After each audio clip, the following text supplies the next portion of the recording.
I talk a lot about physical intimacy, but something that is just as important is emotional intimacy.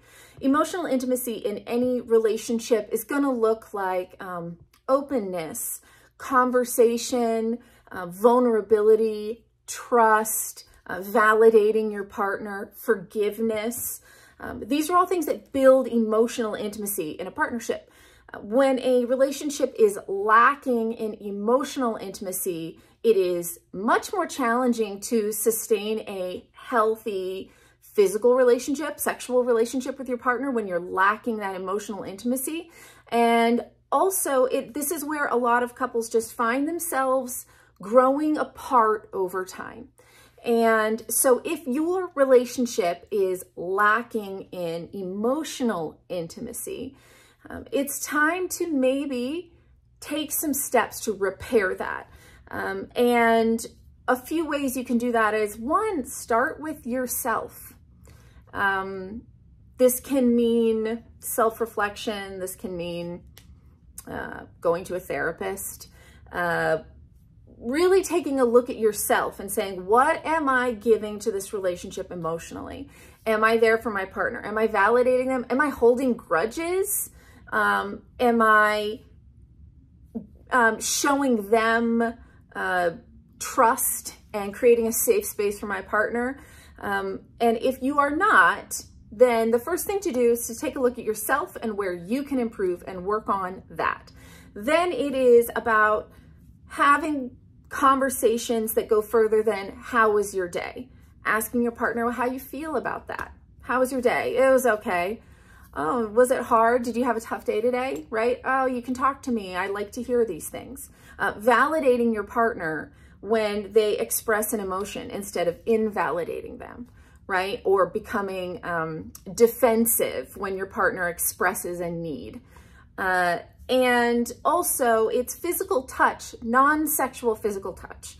So take a look at your relationship, take a look at your actions. Are you, physically touching your partner throughout the day, throughout the week? Are you, sometimes just a back rub when you walk up and you're just standing next to your partner can just go.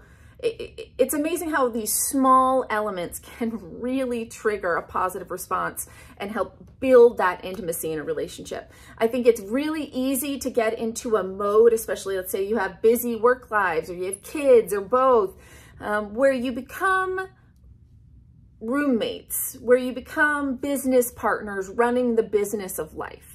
And one of the easiest ways to reconnect to being romantically connected, emotionally intimate, is physical touch, non-sexual physical touch.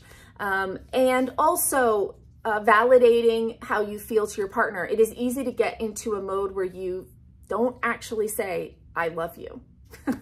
It's amazing how easy that is to kind of assume that they know until you stop saying it. I've certainly fallen into modes where I'm just busy, busy, busy, and I may not be telling my partner, hey, you know what, I really love you. That goes a long way. It is an easy thing to let slip up, but it is just so important in any relationship to stay connected. And again, when your partner expresses a feeling, are you validating that feeling, or are you immediately trying to disqualify it to avoid criticism? This is a big one that erodes trust and disconnects people emotionally. So take a hard look at yourself. And also romance. Romance is important, but romance does not have to be expensive. It doesn't even have to come in the form of date night.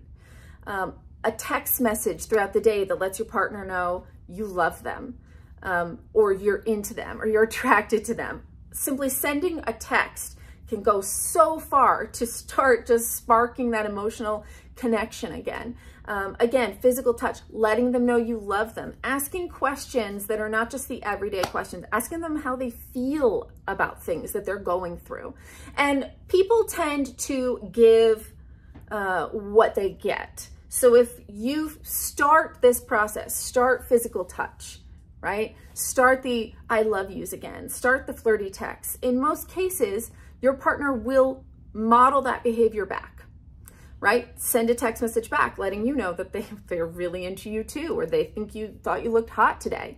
It's an invitation to your partner. Now, if you do a lot of these actions, if you start the self-assessment, you start reaching out, trying for that connection, and you're not getting it back, that can be a signal to have a conversation, maybe go to therapy. Hey, you know, the last few weeks, I feel like we're really disconnected. I've been trying to reconnect with you in these ways, but I haven't felt like you were very receptive or taking a lot of action to give it back. Are we okay?